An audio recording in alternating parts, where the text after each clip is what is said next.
Bienvenue sur le podcast de Joyce Meyer. Nous sommes heureux de vous retrouver. Chaque jour, des encouragements pour recharger vos batteries, vous inspirer et vivre une vie épanouie.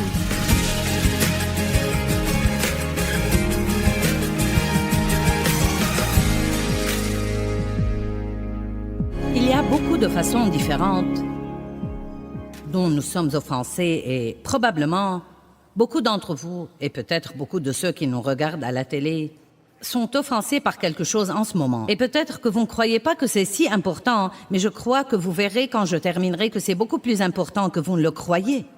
Qui sait ce que c'est que d'avoir une petite peau? C'est comme, tout va bien, mais quand vous la touchez, c'est comme... Et ensuite, vous croyez que tout va bien. Vous vous demandez comment quelque chose d'aussi petit peut faire si mal. Eh bien, je crois que l'offense est comme une petite peau spirituelle. Je crois que c'est comme avoir une petite peau dans votre esprit où il y a cette petite irritation-là, cette petite chose qui vous embête et continuez à penser « Oh, ça n'a pas d'importance du tout ». Mais vous savez, c'est les petits renards qui ravagent les vignes. Et Dieu ne veut pas que nous soyons offensés. Nous pouvons nous offenser des gens. Nous pouvons nous offenser de Dieu. Nous allons en parler un peu ce week-end. Vous savez, il y a des gens ils aiment Dieu, ils croient en Dieu. Ils vont à l'église, mais la vérité est qu'ils sont un petit peu vexés, un petit peu embêtés parce que Dieu n'a pas exaucé leurs prières. Leur vie n'a pas pris la tournure qu'elle aurait dû prendre. Dieu les a un peu déçus. Vous savez, il n'y a aucune raison d'être déçu de Dieu parce que Dieu est parfait et tout ce qu'il fait pour nous est juste.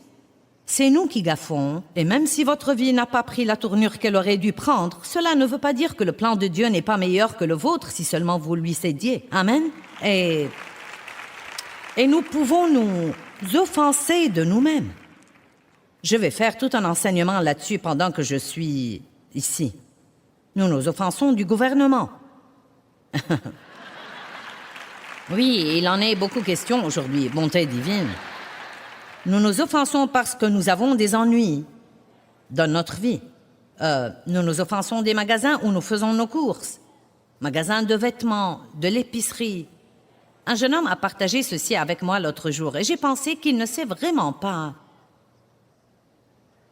que cela lui fait du mal ou pourrait même poser un problème. Et il a raconté qu'il avait pris sa voiture pour la réparer. Et là où il l'a prise, on a estimé le coût à $3 000 et il a trouvé que c'était cher. Et il l'a donc prise autre part et on l'a réparée pour $1 000. Donc, il doit passer devant ce premier lieu où il est allé 3 fois par jour en allant au travail, en sortant déjeuner, en revenant. Et il a dit, ils m'ont tellement exaspéré. Il a dit, je les ai exclus complètement de ma vie. Et quand je roule par là maintenant, je ne les vois même pas. Et j'ai pensé, à quoi cela servirait-il? Cela ne va pas les obliger à déménager. Le seul à qui ça fera du mal, c'est toi. Car chaque fois que tu roules par là, ta petite peau spirituelle dira « Aïe, ouh, oh !» Et nous ne comprenons même pas ce que c'est. Nous nous offensons du trafic, nous nous offensons des prix élevés. La parole de Dieu peut nous offenser si nous ne voulons pas l'écouter, car nous ne voulons vraiment pas lui obéir. Un pasteur qui prêche sur le don peut nous offenser si nous ne voulons vraiment pas donner. Amen. Matthieu 24, 10, le premier verset. Merci Seigneur pour la parole. Nous aimons ta parole. Amen. Matthieu 24 parle des signes de la fin des temps. Et un des signes de la fin des temps, il dit « Plusieurs seront offensés.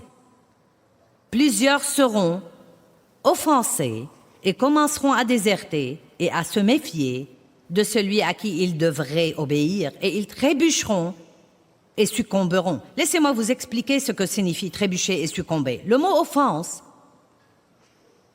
veut dire, en fait, faire trébucher. Il est aussi traduit d'un mot grec qui est scandalon, qui veut dire la partie du piège où est accroché l'appât qui attire vers lui l'animal pour le capturer. Donc, nous allons le dire comme ça. Satan essaye constamment de nous amener à nous offenser, car si nous mordons à cet appât, non mais Si nous mordons à cet appât et que nous sommes pris à ce piège, il peut causer beaucoup de dégâts dans nos vies. Jésus a été occasion de chute pour plusieurs et la Bible l'appelle un rocher de chute, une pierre qui fait trébucher. Qu'est-ce que cela signifie? J'ai un beau gros rocher ici pour que nous puissions comprendre ça. Maintenant, vous savez, si je me promenais sans faire aucune attention et que puis je trébuche, si vous tombez et que vous vous faites du mal, cela pourra vous empêcher d'aller plus loin. Et on pourrait dire que tout le long de notre chemin dans la vie, il y a toutes sortes de pierres d'achoppement. Un autre mot qui se traduit offense veut dire une petite pierre. Et s'il n'y avait qu'un tas de petites pierres ici, nous croyons que les petites choses n'ont pas d'importance, mais je crois que si nous n'apprenons pas à être fidèles dans les petites choses, nous ne serons jamais établis sur les grandes choses. Je veux donc que nous fassions attention à ce truc. C'est considéré être un lieu d'achoppement. Vous voyez, nous déraillons, vous croissez en Dieu, vous écoutez la parole de Dieu, vous allez à l'église, vous grandissez, tout est formidable et vous vous fâchez contre quelqu'un. Vous vous fâchez contre le pasteur, vous vous offensez parce qu'on ne vous a pas demandé d'être dans l'équipe de l'adoration ou autre chose. Maintenant, tout d'un coup, vous ne pouvez plus croître, vous ne pouvez plus grandir parce que vous êtes assis furieux quelque part. Et vous savez quoi? Ça ne change rien. La seule chose qui change, c'est vous. Quand serons-nous assez intelligents pour arrêter de faire des choses qui ne servent à rien? Amen? Je sais que ça ne s'applique à aucun de vous. J'ai bien conscience que vous vous êtes rassemblés dans ce bâtiment pour acheter ce CD profond pour quelqu'un d'autre que vous connaissez et qui est comme ça. Hein? Mais puisque vous êtes ici, je vais faire semblant que peut-être quelques-uns d'entre vous en ont besoin. Sinon, je vais le prêcher à moi-même. Dans les derniers jours, l'offense a toujours été là depuis le début des temps. Mais un des signes de la fin des temps est que dans les derniers jours, plusieurs seront offensés. Nous devons donc comprendre qu'il y a une attaque d'offense de l'ennemi plus grande qu'à toute autre époque dans l'histoire. Vous savez quoi? S'il peut nous garder tous fâchés, il arrivera à ses fins, car le verset 12 de ce même chapitre dit « Et l'amour de la grande masse des gens se refroidira » dans Matthieu 24, verset 12. « L'amour de la grande masse des gens se refroidira à cause de l'iniquité accrue et de l'anarchie qui est sur terre. » L'amour de la grande masse, non pas l'amour du monde. Nous sommes la grande masse dont il parle là. L'amour de la grande masse des gens se refroidira. Pourquoi? Parce que plusieurs sont offensés. Vous savez ce qui arrive? L'offense est une petite chose. Juste un petit quelque chose qui arrive et vous embête, puis un autre petit quelque chose arrive, puis un autre petit quelque chose arrive, et nous croyons que toutes ces petites choses ne font pas de différence, et donc nous allons à l'église, et nous avons ces petites choses en nous, et nous lisons notre Bible, et nous avons ces petites choses en nous, et nous prions, et nous avons ces petites choses en nous, puis nous voyons peut-être quelqu'un contre qui nous avons une de ces petites choses en nous, et nous allons plutôt de l'autre côté, où nous avons plutôt ce petit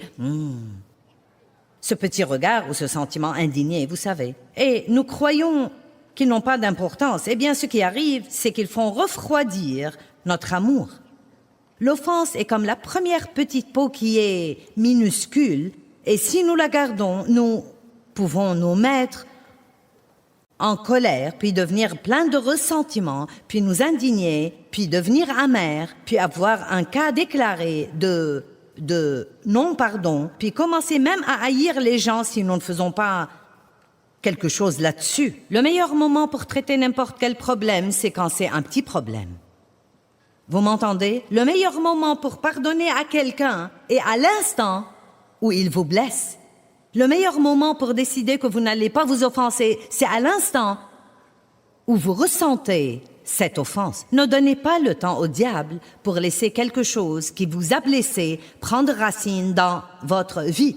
1 Pierre 5, verset 8 dit « Résistez au diable à son apparition. Résistez au diable à son apparition.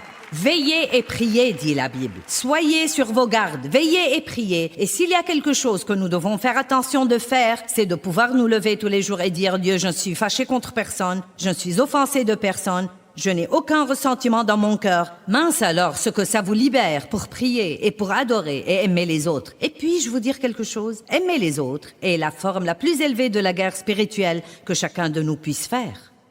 Si vous voulez vaincre le diable, apprenez à aimer les autres ardemment, passionnément, et vous ne pouvez pas faire ça avec un tas d'offenses à l'intérieur de vous. Plusieurs seront offensés, et l'amour de la grande masse des gens se refroidira à cause de l'iniquité accrue et de l'anarchie qui est sur terre. Beaucoup de gens aujourd'hui dans notre société, incroyablement, sont offensés de Dieu. Non, mais ils sont offensés de l'idée de Dieu. Ils sont offensés des 10 commandements. Ils sont offensés de la prière. Eh bien, vous ne pouvez pas prier à l'école, cela m'offense. Vous ne pouvez pas avoir les 10 commandements, cela m'offense. Eh bien, puis-je vous dire pourquoi cela les offense? Parce qu'ils ne veulent pas y obéir. La seule raison pour laquelle quiconque est offensé par Jésus est simplement qu'ils ne veulent pas se soumettre à ce qu'il leur demande de faire. C'est la rébellion qui cause ça. Comment pouvez-vous trouver quelque chose qui ne va pas chez Dieu? Non, mais c'est vraiment comme... C'est de l'ignorance dans sa pire forme. Comment pouvez-vous trouver quelque chose de mauvais chez Dieu? Il n'y a rien de ce qu'il dit ou fait qui ne soit pas bon. Et toute chose, chacune de toutes ces choses que Dieu nous demande de faire ou de ne pas faire, ce n'est pas pour lui, c'est pour nous-mêmes. Il essaye de nous montrer comment faire pour avoir une vie meilleure. Même en vous prêchant tout le week-end, ne vous offensez pas, ce n'est pas pour Dieu. C'est pour vous.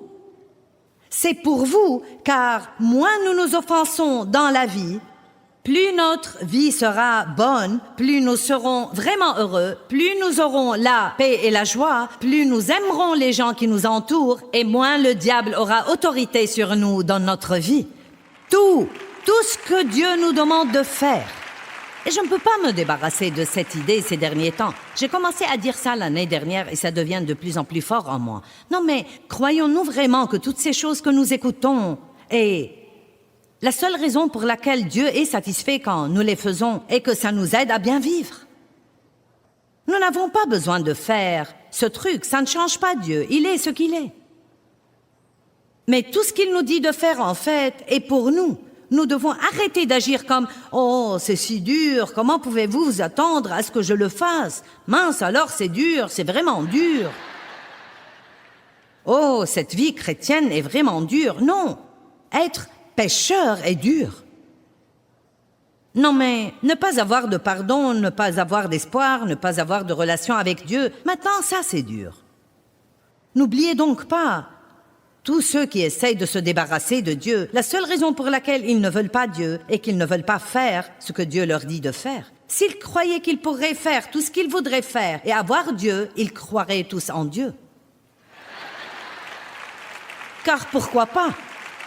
Amen. La prochaine fois que vous avez l'impression que Dieu vous demande de faire quelque chose et vous ne voulez pas le faire, dites à haute voix, « Ce sera bon pour moi. » Ce sera vraiment bon pour moi. Et la prochaine fois que vous voulez faire quelque chose et Dieu vous demande de ne pas le faire, aussi forte que soit votre envie de le faire, dites « Si Dieu me demande de ne pas faire ça, ce sera bon pour moi de ne pas le faire et mauvais pour moi de le faire. » Tout ce que Dieu vous dit de faire ou de ne pas faire est en fait pour vous.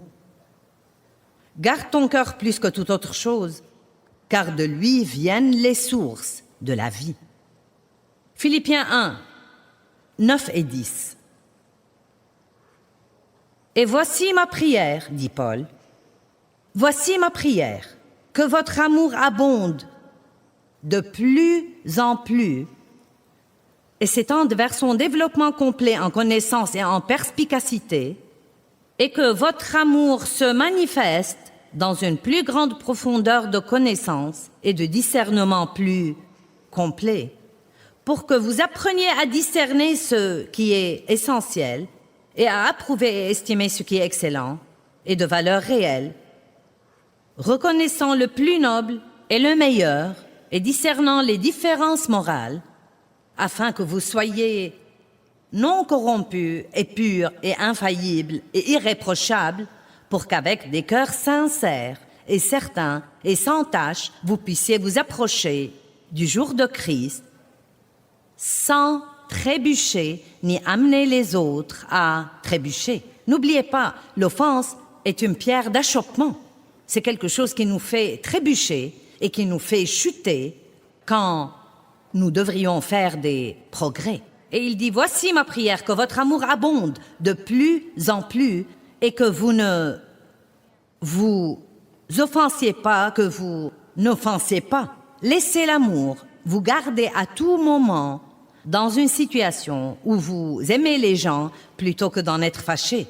Et Paul dit, voici ma prière, que votre amour abonde de plus en plus. J'ai étudié la marche dans l'amour pour beaucoup d'années et j'en ai besoin. Je l'étudie de façon régulière parce que nous sommes par nature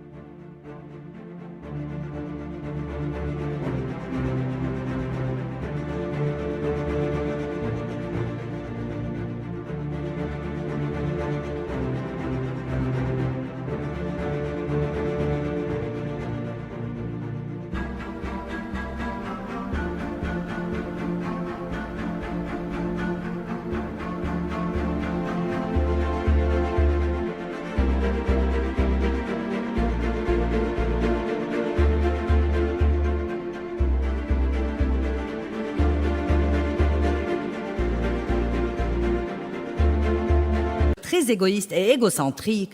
Et donc, je trouve qu'étudier l'amour me fait du bien et me rend heureuse plus que n'importe quoi d'autre. J'ai découvert que plus j'aime les autres, plus je suis heureuse. Je ne sais pas comment fonctionnent ces maths, mais c'est la vérité.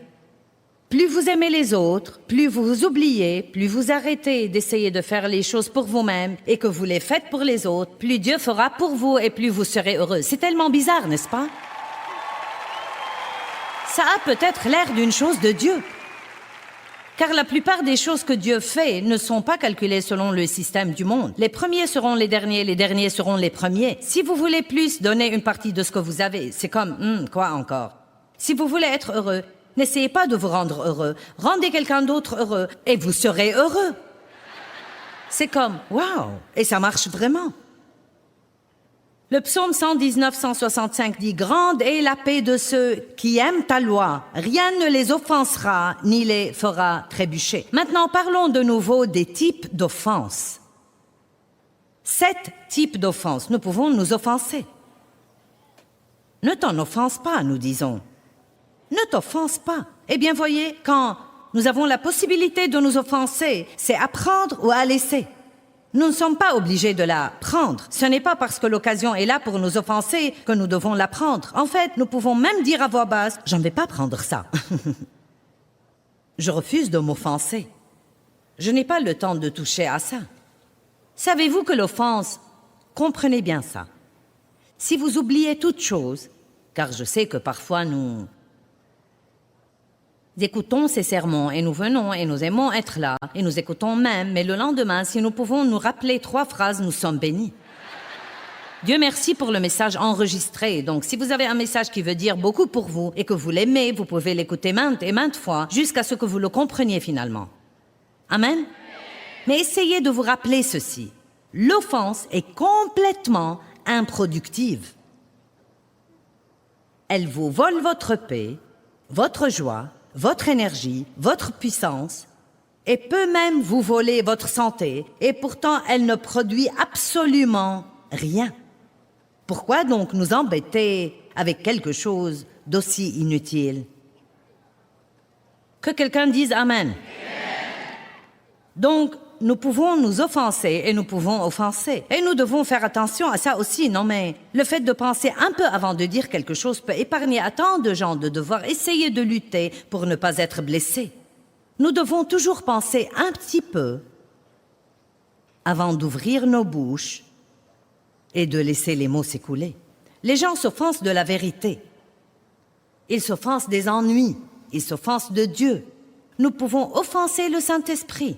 La Bible dit, n'attristez pas, ne vexez pas, ne chagrinez pas ou n'offensez pas le Saint-Esprit. Vous savez, l'idée même d'offenser le Saint-Esprit devrait vraiment mettre la crainte révérentielle de Dieu en chacun de nous.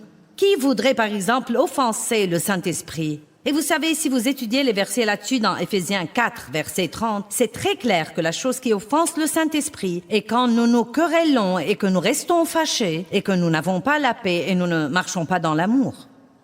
Je crois que plus que tout, Dieu veut que son peuple s'entende bien. Nous avons besoin d'union et non pas de désunion, car là où il y a l'union, il y a l'onction et la bénédiction.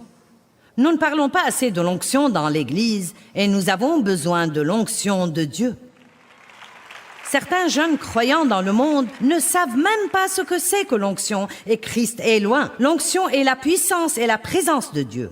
Si je n'avais pas l'onction de Dieu, je ne sais pas ce que je ferais, parce qu'en fait, je ne fais rien de spécial. Je parle beaucoup. Non, mais vraiment beaucoup.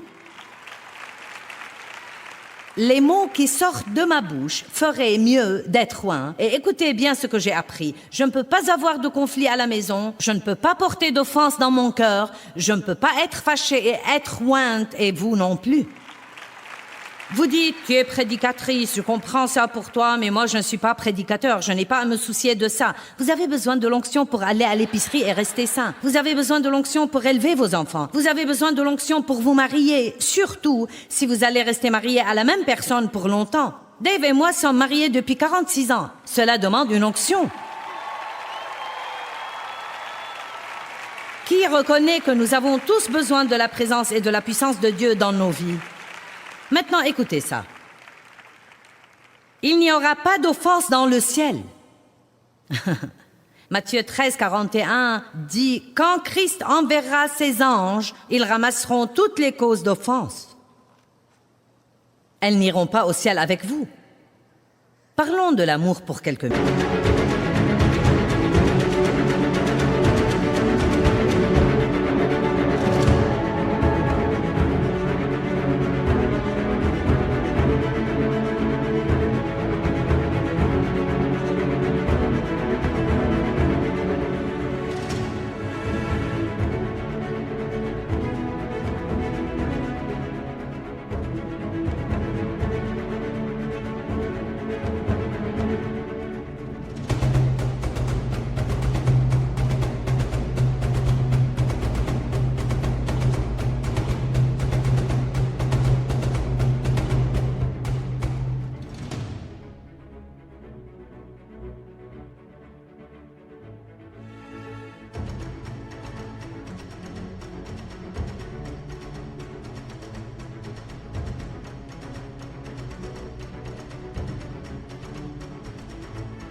Vous savez, l'offense est comme cette petite peau spirituelle qui nous empêche de vraiment aimer les autres.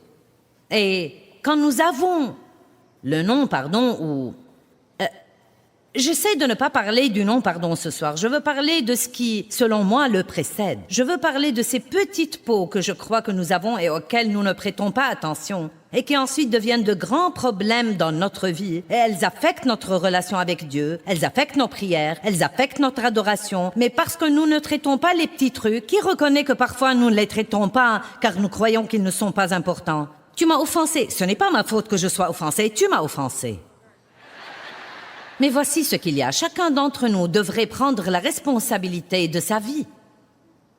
C'est ma responsabilité devant Dieu de recevoir sa grâce pour ne pas être offensé.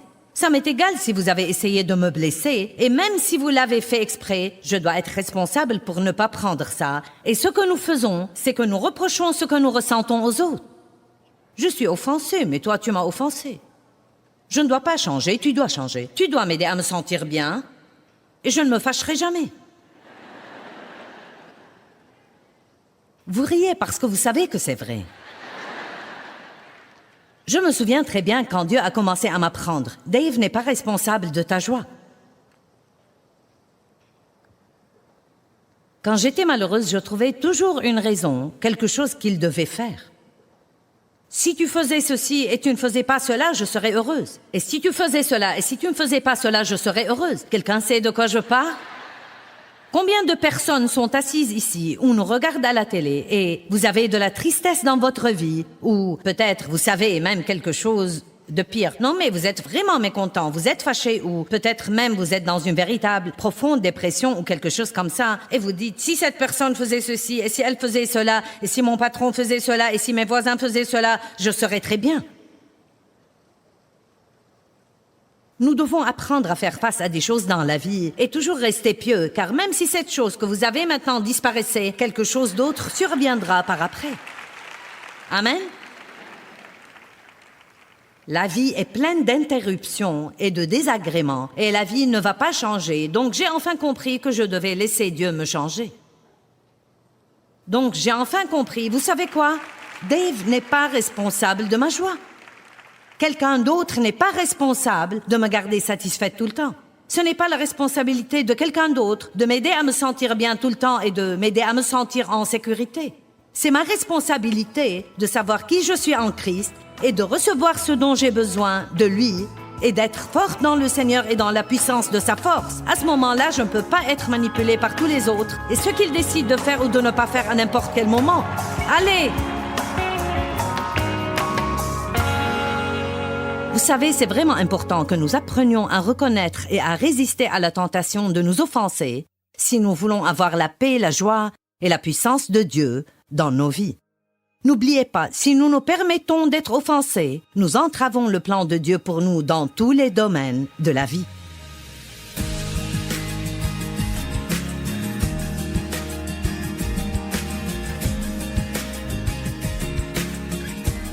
Merci beaucoup d'avoir écouté. Si vous souhaitez faire découvrir les podcasts de Joyce Meyer à vos amis, abonnez-vous à notre chaîne et écrivez-nous un commentaire. Merci d'avance. On se retrouve bientôt pour d'autres encouragements.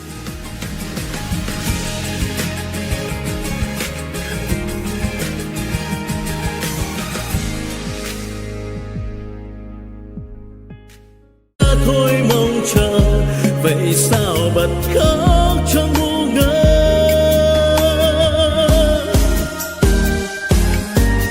vẫn thế đây bao lâu nay em không hay chỉ một mình anh ngồi khóc nước mắt đây riêng nơi đây em không hay sự thật là anh nhớ em người giờ đã xa lời hẹn ước đâu rồi nước mắt đây rơi biết bao lâu thì khô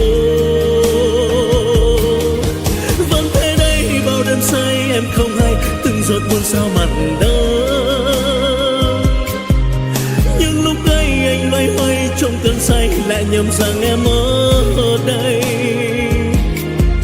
người giờ đổi thay tình mình vẫn đong đầy thế mới biết anh vẫn yêu em thì sao tìm quên chốn xưa ngày ta quen